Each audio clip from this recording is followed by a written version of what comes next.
Will you have some opposition? Yes. Will I make a lot of mistakes? Yes. Will I get hurt?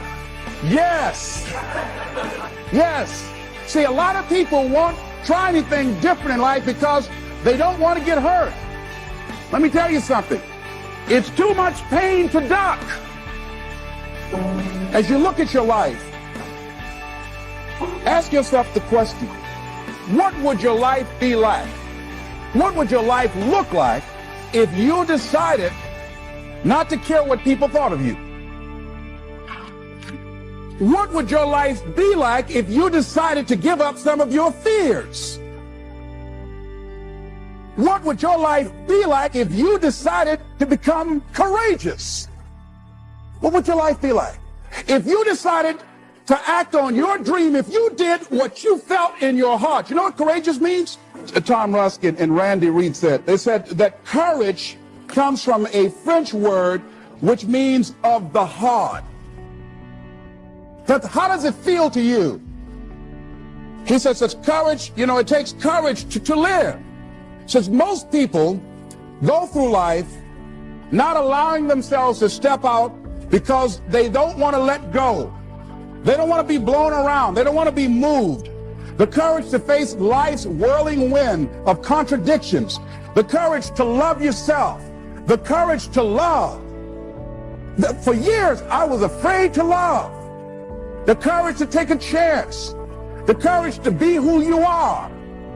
And I say to you, that as you look toward the future, you look at life on a daily basis, if there's something that you have been given, if you've heard something within yourself that you know that what you're doing now doesn't fit for you, it doesn't work for you, it's not giving you what you want, and there's something else that you want to do, don't allow that inner doubt in you to talk you out of it, to build a case on why you can't have it, to tell you why you're not good enough. You ignore that inner voice and all of the external voices. Don't judge the possibilities for what you can do based upon the circumstances, because the circumstances won't determine who you are. Don't determine what you're able to do based upon your resources. Don't determine what's possible for you based upon where your life is right now. Where your life is right now is not you. That's just what it is right now. But the possibilities for you are unlimited. If you're in a rebuilding process, it's unlimited. If you're coming back from adversity and devastation, it's unlimited of what you can do. That's the capacity of human beings. It doesn't matter how many mistakes you've made. It doesn't matter how many flops you've had. It doesn't matter how much money you've lost. In fact, I see it only as an investment of what you learn from life, not losses, but investments of what's possible for you. And I say to you that once you start listening to yourself and as you begin to act on your dream, as you start just trying to find your way, doing what you can with what you have, you will start seeing things opening up for you. You'll start attracting people. You say, where'd they come from?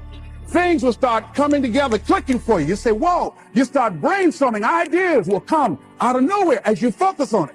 The key to it is to begin to focus on what it is you want to do. Why, Les? Why is that important? Because as you focus on that which you want to do, that which we focus on, that which we give our energy to, it will begin to multiply. It will begin to expand. It will begin to develop your consciousness. And out of that comes your greatness. Out of that comes a commitment. Out of that comes a passion for life. Out of that comes a special power that you have in you that you haven't even called on yet. See, the powers that we have will never reveal themselves if we don't challenge them, if we don't put ourselves in a position where we have to use them. So one of the most important things, I was reading a book that's a really interesting book called Instant Millionaire, and the guy said, put yourself in a position where you can't retreat, where it's do or die, sink or swim. Here's what you'll find out. You'll develop incredible swimming skills. You'll find yourself stroking unlike you've ever seen before. Through the inspiration of desperation, you'll become more creative than ever before. So what is it? How do we handle that whole piece? Throw your whole self into it. See, most people go at it tentatively. They don't give all their stuff. They don't concentrate. They don't put everything they've got in. One guy wrote a book called All You Can Do is all you can do. And all you can do is enough. But he said, make sure you do all you can do. And if we're honest this evening, we know that we haven't done all we can do.